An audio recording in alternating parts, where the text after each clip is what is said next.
Hello one and all. Today we're going to be rebuilding this Toyota RF1A transfer case and putting some 4.7 low gears in it.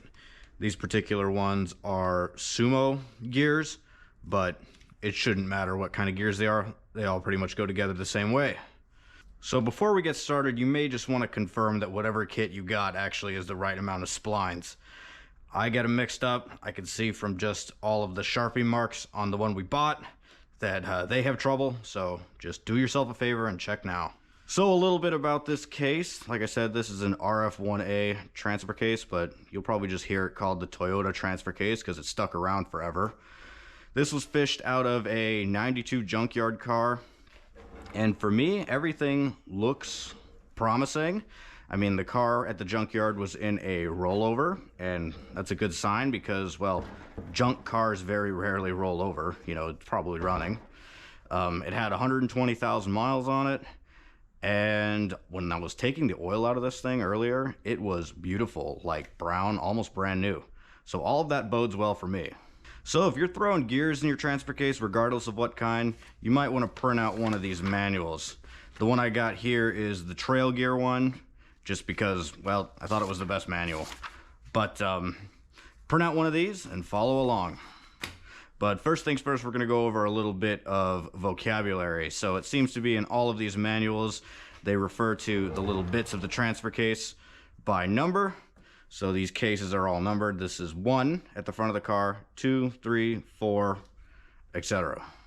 So to start with, we got this rear output flange. I'm gonna mark it. Okay, we'll rip off this output flange. It is a 30 millimeter. And it looks like it's gonna come right off. Put that right over there. I'm gonna be arranging things from rear of the case to the front of the case, back over there. Help stay organized. That's gonna be very important. Stay clean and stay organized. Now we're gonna take our speedo sensor out. Okay, this 12 mil is gonna work. 5 minutes in and we got the vice grips out. There we go. All right, now we're taking off housing 4. These are all 14s.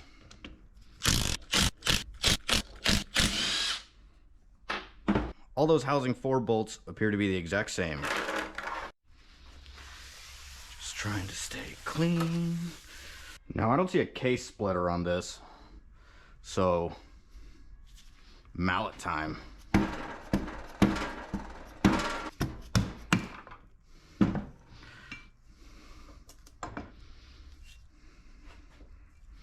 There we go. Housing 4 and all of its bolts. All right, next we're pulling out this snap ring.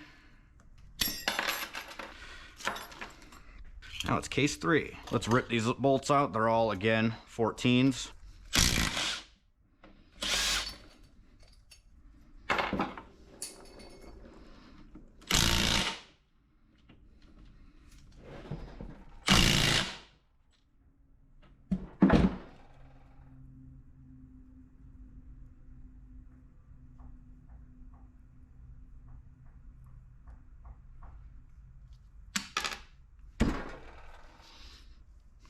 Well, that makes me feel some kind of way.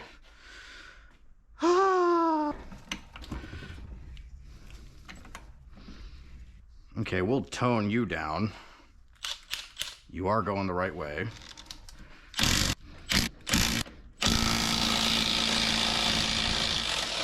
That bolt just broke off halfway in there.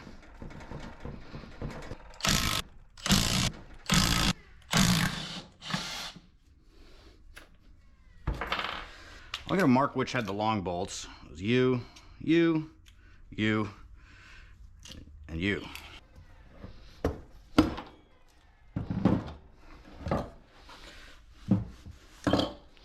So much for draining it all out.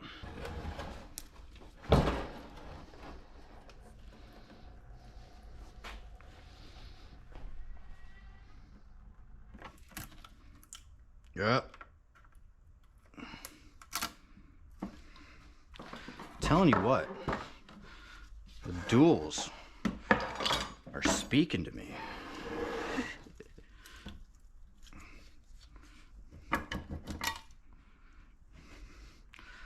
go. Case 3. Let me just clean up before we keep going. Now we're getting to some internals. 4-wheel drive. Yeah, that's a 4. It says take off these galleys. It's crazy, the oil galleys. They're like literal little aqueducts in there. Okay, now we got to take out the speedo gear. There's a little like lock ball in there that we don't want to escape. So I'm going to hold my hand under it. There's our lock ball. Is this directional?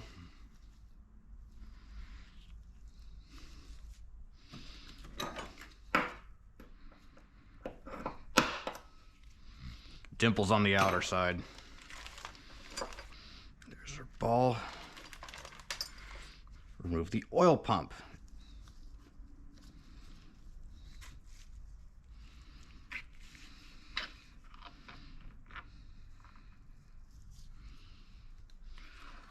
Bearing comes out.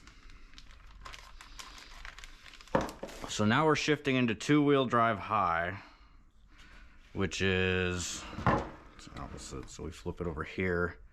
That would be, I think it's in 4 low now. Ugh. Remember, it's the inverse. So if you have your little shift gear, you just flip the transfer case upside down and you should be good. All right, now this roll pin right here has to get whacked out.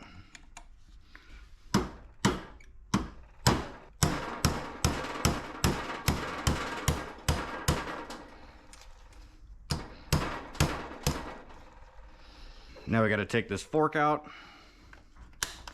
Dimple is on the outside of the fork, but I think I'll remember that. 4-wheel drive hub. Come on out. All right, this idler gear should come out. Easy. Put it up. Next, this 4-wheel drive gear should come out. Oh, there's a ball. A ball. This came out with it. So keep that in mind. Now we got to go in there and grab that ball. Oh, oh, oh. Now we can move on to our front output flange. I already loosened this.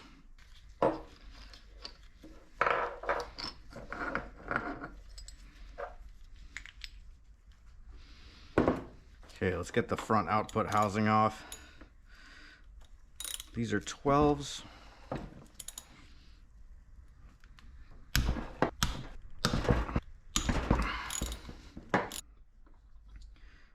Get that flange off. Notice it's got an oil galley on the bottom.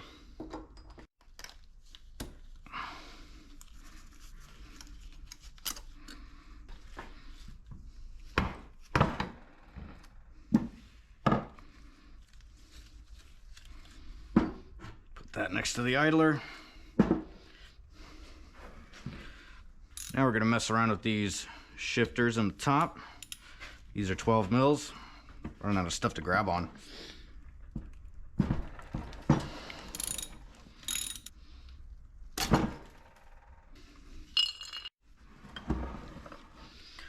Now we got access to shift forks. Next it says to take out this 4-wheel drive indicator.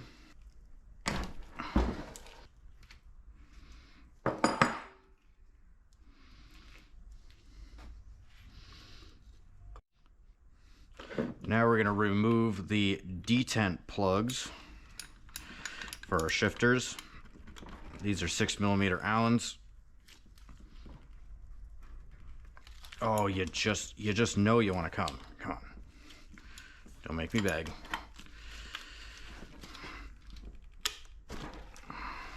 Now in here is a spring and a ball, so be careful.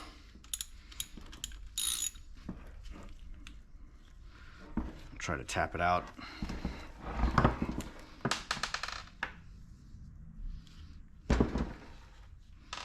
There they are. The next one is right here.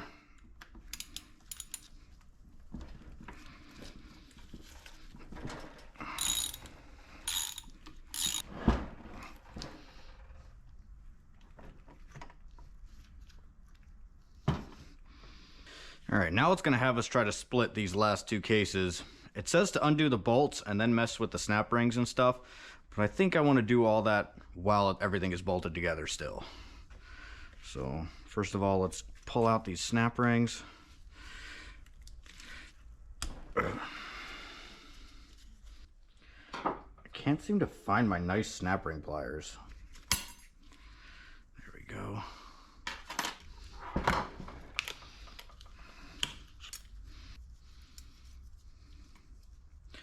These are not quite the same size.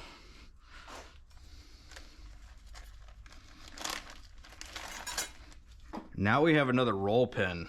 This one right here. It says to just whack it and it'll drop into the case, which I hate, but it's the way we got to do it.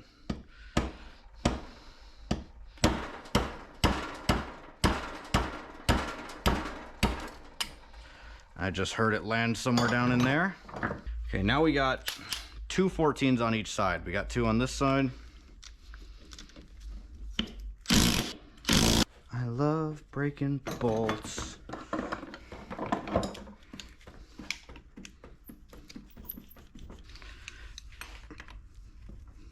Have I finally learned my lesson about the impact? Maybe. Just gonna break this one too, huh?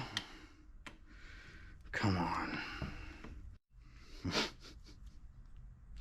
So I broke one of those with the impact and then one just with the breaker bar. So I guess I'm just a hammer. Now I should just be able to split these apart. Should be able to.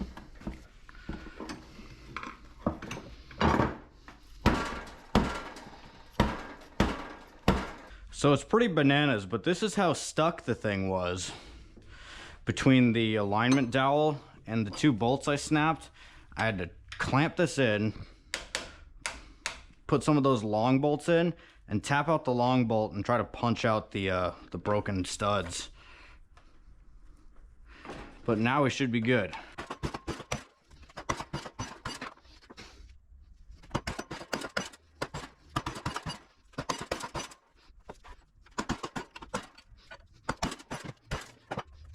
Well, 30 minutes of whacking later, got them off. I don't know if those bolts are any good, but we shall see. Let's pull this case off.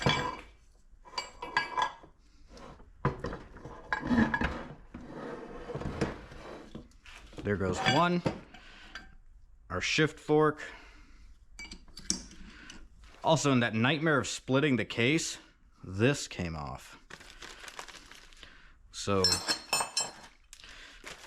I don't know what that little rod is, but we shall see. Hopefully it'll be mentioned in the instructions. Otherwise, I gotta figure out where it ran off from. Okay, next we can pull out our input gear. Place that right there. Next we got this collar. Collar comes out. Doesn't appear to be directional. And this bearing should be able to yank out this countershaft gear. There we go. I figured out what that dowel is. There's a pin, an extra pin that goes in there on this step 36. The shift fork interlock pin fell out while we were trying to split the cases. So no worries, that step is just already done. So next, this collar right here is coming out.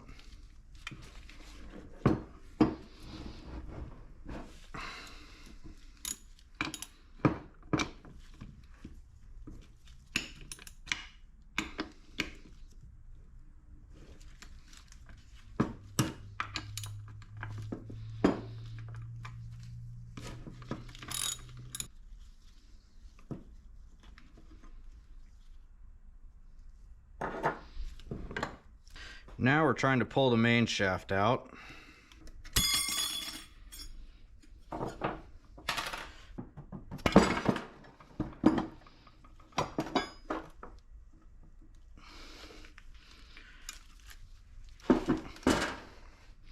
Right off, beautiful.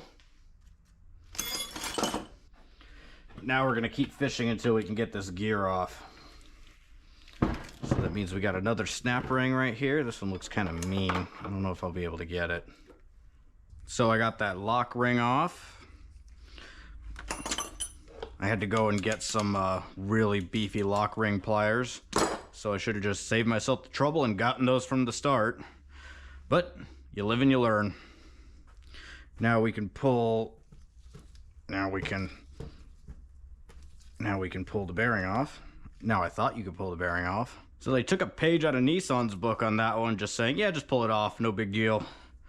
But if you grab onto the gear right here, which you'll be replacing if you're changing out your low range, you could just put that in a vise and hammer it off. Be sure to protect your main shaft. And then this comes right off. Next comes this collar, which I don't think is directional, but obviously this was facing the front of the car. And now there's a ball. Now we could pull off this low gear, and we could pull off this needle bearing. Stripped main shaft. Beautiful. So if you are taking out your low range, the manual instructs you, for the Sumos at least, to salvage these rings off of it.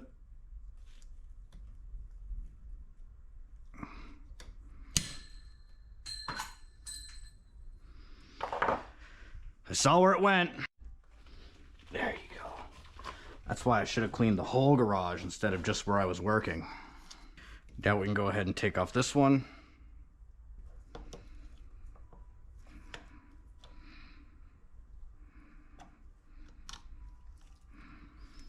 Okay, that one came off a little bit nicer, and they're not interchangeable.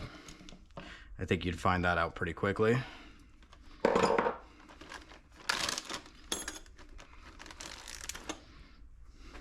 So there you go, there is your Toyota transfer case, stripped all the way down to the main shaft. So at this point, we gotta do a little bit of modification. It doesn't just bolt right up. So we gotta mess with this case a little bit. So the manual wants us to get right into it and just start ripping stuff apart with the flapper disc. But I wanna do a couple things just to make sure we don't cut away too much. The whole point of grinding here is to be able to fit this shaft with the larger gear and the counter shaft. So I want to get that ready so we can mock it up and be sure we've cut off as much as we need. So getting this gear ready means dropping the bearing on it. Otherwise, you know, with no way to locate it, there's no way to know how much we cut off, unless, you know, you've done it plenty times. And this gear also has some shmoo on it, so I'm gonna try to clean that up first, and then we'll get the bearing on. So here's our counter shaft bearing, and it only fits in one spot, so you don't need to worry about messing that up. It does have a snap ring though, so that is directional. It's gonna go on like this. And it's pretty stiff, but if you heat it up, it should drop right on.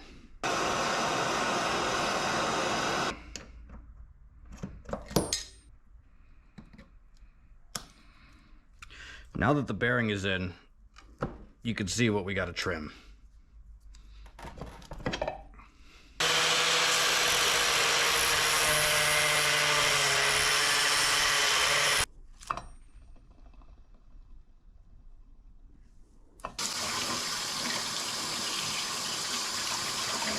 It's like a spoon, but worse. Ta-da, there we go, all clean. Don't put that grinder away just yet, we're gonna need it. Now that this housing is clean, I don't know if I got a bad casting or what, but like, there's cracks all over this thing. There's a crack right there. There's a crack right there. I don't know what's up, and I had that little piece of the housing right there break. So, I don't know if they're all like this or I'm just unlucky. Okay, now things are finally gonna start going together. We got a little bit of assembly lube, and that's gonna help us out. The first thing we're gonna do is put a little bit of it on this cage. Oh, I forgot how sticky this stuff is. Next, we got our 4.7 low that came in the kit. Sumo gear. goes down like this. Put a little grease in the hole so the ball sticks. Next, we're going to drop this collar down, making sure it goes over the ball. Next, we're putting this bearing on. The ring points up, so dropping it down like this. This will also need to be heated.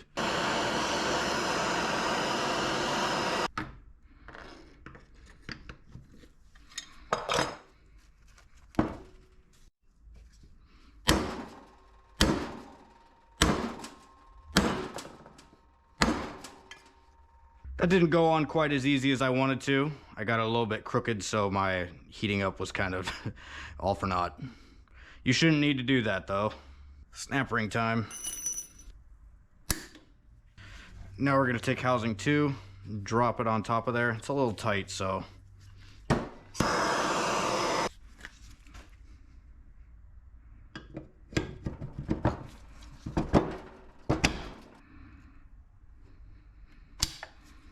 Now we're putting its retainer on.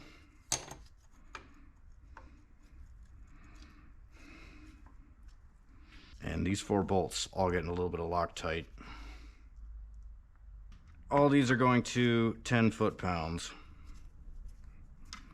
Now it's time to grind our high-low shift fork.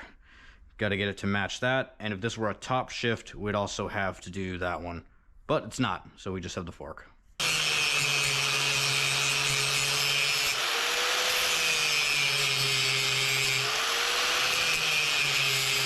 So now it's talking about top shift stuff, and we're not going to be able to do that, so just bear with me. We don't need to put the rod in just yet. Get this pocket bearing in. I don't know what I'm doing. You can't have too much of this crap.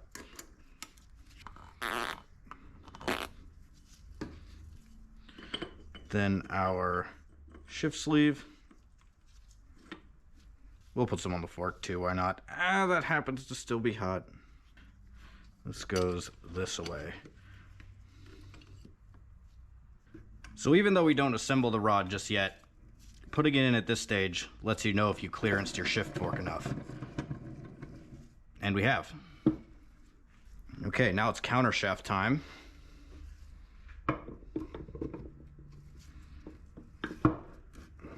Next comes our input gear, but first we got to get that bearing on.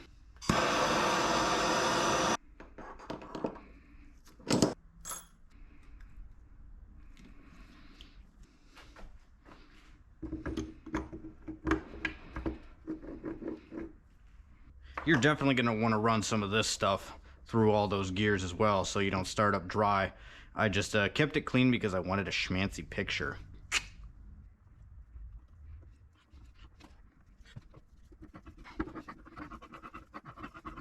Okay, now we're putting this gasket on. Alright, now making sure we got our shift fork and our gasket in there.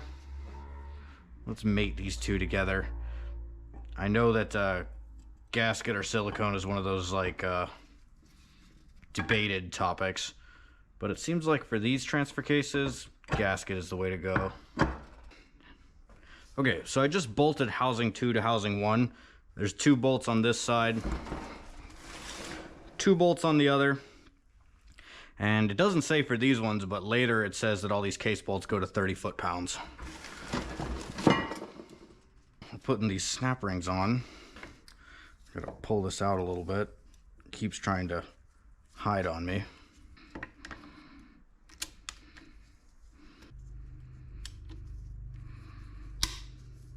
So the sample one in the instruction doesn't have this plate for the bearing retainer, but mine does, and I'm putting it in now with lots of Loctite. I don't want that escaping. All right, now that the housing is on, we're going to get our high-low shift fork put in there with lots of lube.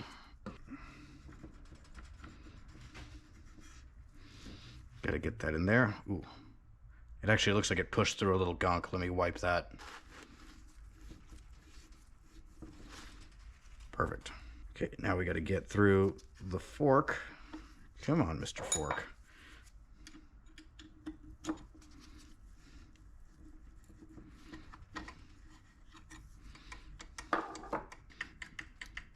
You can see what we're going to line up here.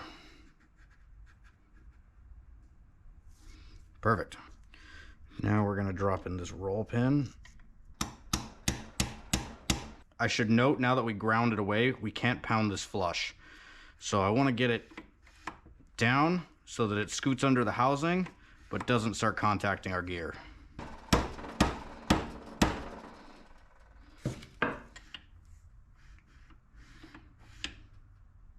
Okay, now we're dropping the interlock pin, down in there. That made such a bad sound. And then you're supposed to look through the hole where that other fork goes and adjust it until it drops. There you go, it's dropped. Can't see it anymore. Which happens to be the all the way out position. At this point, the manual for the top shift says to put the other fork in. I don't know about that for this one, but I'm gonna do it just so the interlock pin stays.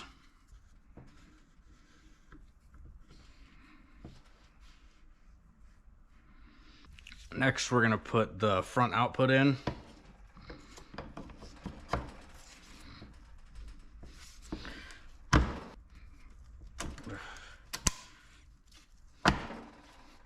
Now it's time to put the housing and seals on. I know this is something you can replace, but I'm really just in here for the gears, and I trust Toyota much more than myself. This is easy anyway, so the front output can just come off. We can take this out, do everything we need to, put it back on.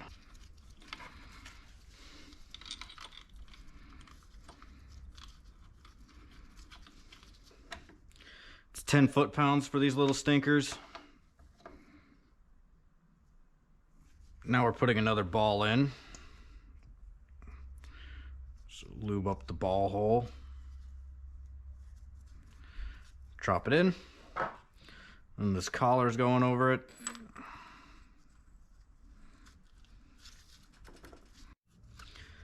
Now it says to put a lot of grease all over the thrust washer face.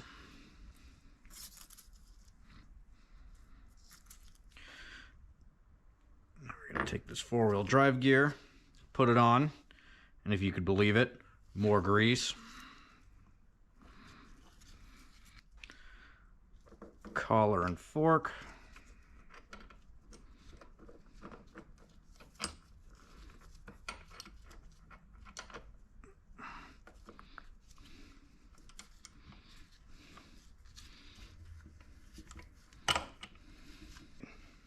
Gently tap the roll pin in now with your 3-pound sledge. Now we're putting that idler gear in. So let's just get everything all ready for it.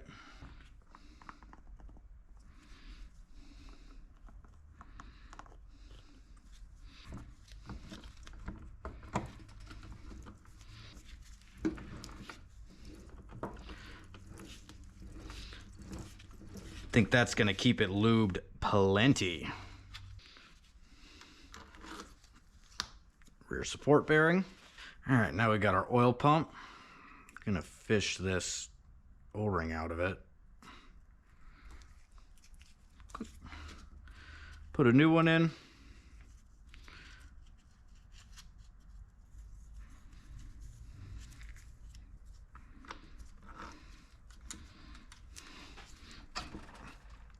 Ooh, that's one tight O-ring. Time for another ball. Grease the hole, drop in the ball. This is going for the speedo gear. Okay, we got the mating surface as clean as I can. Gasket time. There we go, case 3 is all torqued down. I wasn't too sure what to do about this one that I broke. So I put a different bolt with a bigger head on it and this large washer. I'm not confident in my own or anybody else that I know's aluminum welding, and there's plenty of meat on that we've got like 30 foot-pounds worth of pressure on it, just like it wanted. So I'm just gonna run it, ugly as it is, and as tempting as it was to just go, well, time for tool cases. Now we gotta get this snap ring on.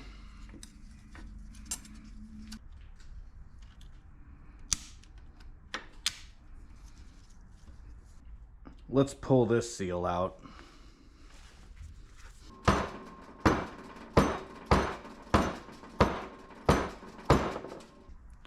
Now we're going to put housing 4 on. It should stay pretty well with its alignment. There we go. Now drop all these bolts in and torque them to 30 foot-pounds. Alright, this is going to be a cable speedo eventually, so I'm not going to change the O-ring. I will, however, lube it all up.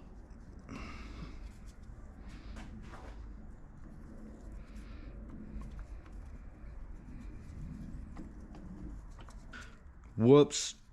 Over torqued it. I swear I didn't even get to 10 foot-pounds. But like I said, we're replacing that speedo, so right now it's just going to fill the hole, make sure no garbage gets in. Now we're going to drop our detent ball in, followed by a spring. And it says to put a little bit of silicone on this, so I shall. Let's do the other side. Ball, spring.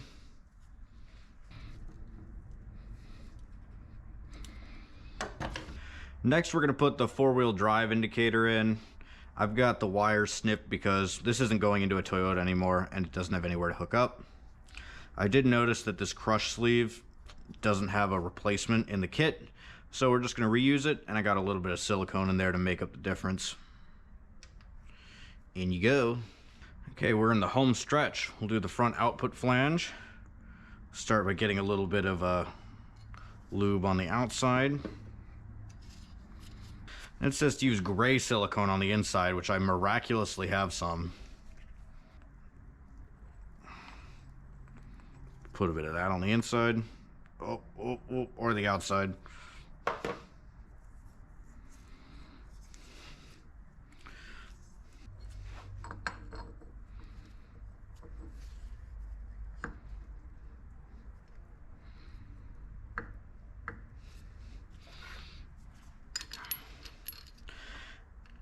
This gets staked down in the end, and it was plenty tight without Loctite, so I'm just going to go for it.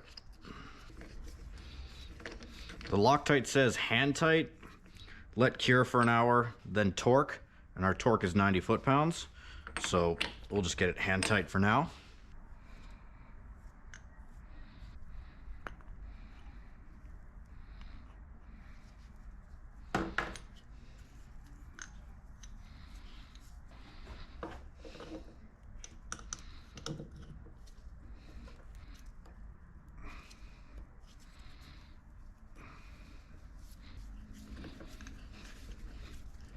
Now here's something just for me. A little plaque. Hopefully it's not tempting fate. This is something my dad used to do. He's more of a carpenter housing kind of guy, but he liked to put little, not even Easter eggs, like secrets, like in the bird aviary in the house. There's like a fishing weight. So there we go. There is our Toyota RF1A transfer case rebuilt with a set of 4.7 low gears. And now there's nothing to do but assemble it in the truck. This overall was a pretty easy rebuild, just going off of the instructions. I would call this easier than an axle. There's really nothing to it. If you could follow the instructions and get it together, it'll come apart and it'll go right back together. Anyway, thank you very much for watching. I hope this video was informative, and go get them. Have some fun. Take it easy. Shoots.